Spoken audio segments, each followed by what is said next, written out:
This is your family's first and most important line of defense against Mother Nature. When she strikes, make sure you call the people that I trust, my family and friends at Exterior Home Solutions.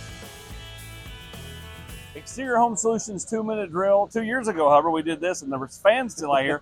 Fans actually out here. Night post game took a little longer. Tennessee gets the win over Alabama on the third Saturday of October. They're smoking cigars. Everybody's happy, even through a performance that had all kinds of highs and lows. Well, I mean, you look at the first half, 2 missed field goals, 3 turnovers.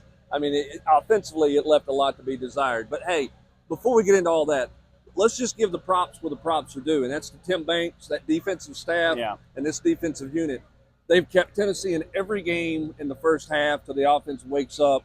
And what they did tonight, I mean, in the second half, Ryan Williams had 2 catches for 17 yards in the second half. They completely shut him down, rattled Jalen Milroe. Just an incredible performance by that defense, led by Tim Banks and that staff.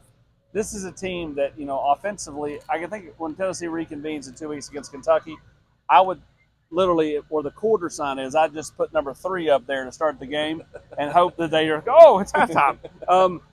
First half, again, third straight game, no points. And then they, you know, put 24 on the board in the second half.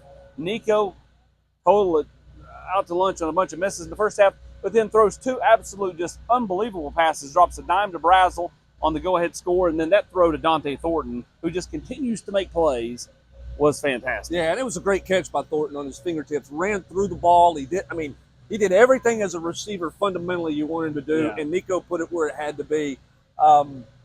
I think, and we'll see in 2 weeks, but I feel like Nico took a step tonight. You know, he got hurt, he got pounded. I thought he played better after he got hit. Yeah, there was kind of that. I felt like he had a moment. I know he threw that pick afterwards. Yeah, but I think I think after the 26-yard scramble in the third quarter where he kind of ducked out and it was kind of like, all right, let's just go play. And I think when you look at this offense in the second half, it was all about explosive plays. They couldn't make them in the first half. In the second half, on the first scoring drive, they get a 36-yard run from Sampson. They get the 27 or whatever that scramble was from Nico to get them going. Then they hit the 55-yarder. Then they hit Brazel down here. I mean, they made explosive plays, which they just have not been doing enough of. When they got that going, that offense felt like it got rolling a little bit, and they stopped shooting themselves in the foot. Yeah, I agree with you. Like it was much kind of like last week against Florida. When they finally found pay dirt, you're like, okay, I can actually see them winning this game. Because to that point, they were down only 7, but you're like, man, it just feels like that they are down 30, like with the way the offense was. Just, Will Brooks, what a story. I mean, a guy that was much maligned and all offseason when it was suggested he was going to be Tennessee's starting safety. The game-sealing interception tonight.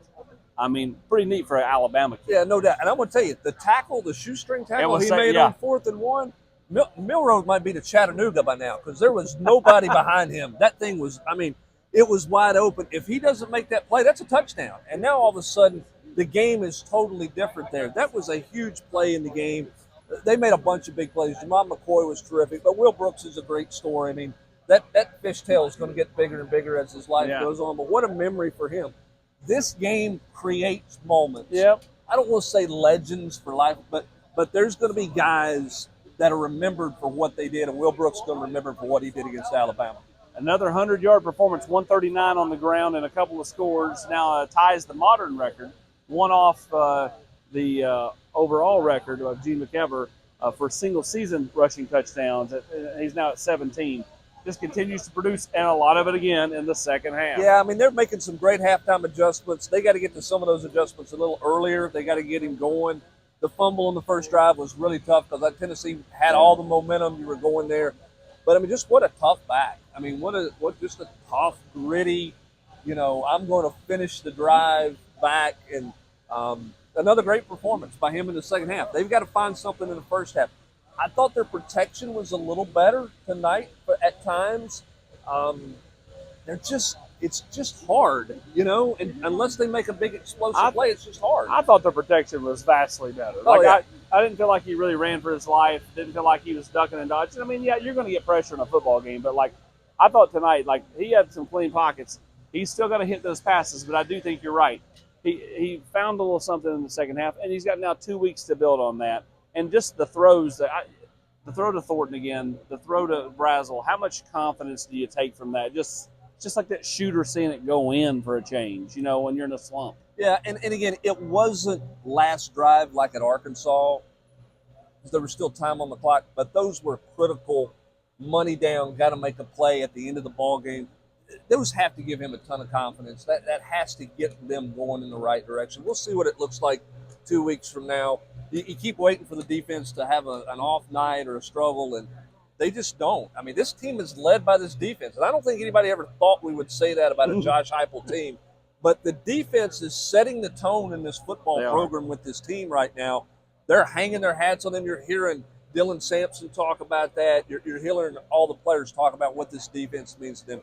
Just a terrific performance by them tonight, and then the offense finding fire in the second half. And Tennessee finds a way, and you've talked about it for weeks. It's a week-to-week season, right? Is. Just find a way, and Tennessee did that tonight. Tennessee's got 2 weeks to prepare for Kentucky, which means Darren Siebold and the Grass staff have 2 weeks to fill in the chunks of sod that were gone, although they did it after Morgan Wallen when they turfed the whole field. I'm sure they can fill in some chunks of sod. Eric Kane took 3 or 4 with him. I saw him. He's got dirt all over him. He looks like he dug up a body. He is Brent Hubbs. I'm Austin Price. Exterior Home Solutions 2-minute drill.